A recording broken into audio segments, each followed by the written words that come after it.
আপোনালোকে এবাৰ কৰিবলৈ ট্ৰাই কৰক 50%ৰ কি হ'ব ভুল এনসাৰ ওলাব কাৰণ ইজি হয় সৰু সৰু কিছুমান বস্তু মিস্টেক কৰাৰ লগে লগে এনসাৰো ভুল ওলাই যায় কাৰণ আপোনালোকে ভুল কৰিলে যেটো এনসাৰ হ'ব অপচনত সেইটো থাকিব কিন্তু এতিয়া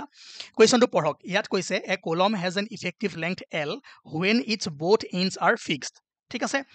what will be the new effective length if one inch become hinge এতিয়া আমাক কি দিয়া আছে L ইফেক্টিভ দিয়া আছে ইফেক্টিভ লেংথ দিয়া আছে যেতিয়া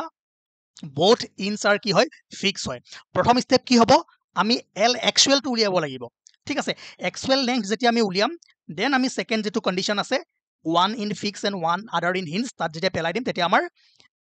নিউ ইফেক্টিভ লেংথটো আহি যাব ঠিক আছে এতিয়া আপোনালোকে জানে যেতিয়া both in fixed হয় তেতিয়া L effective is equal to কি হয় L actual divided by 2 হয় এতিয়া L effective ৰ ঠাইত আপোনালোকে কি পাতক L এতিয়া এটো কি হল আপোনাৰ L actual by 2 গটিকে ক্ৰস মাল্টিপ্লিকেশন কৰাৰ লগে লগে আমি L actual কি পাই যাম L actual আমি কি পাম 2L মোৰ ইয়াত লিখিবলৈ দিগদাৰ হয় আপোনালোকে নিশ্চয় বুজিছে চাগে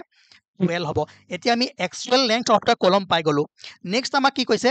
what will be the new effective length if one in become hinge okay এতিয়া one in যেতিয়া hinge হ'ব other in যেতিয়া fixed হ'ব তেতিয়া L effective কি হয় L actual by √2 এতিয়া L actual আমি কি পালো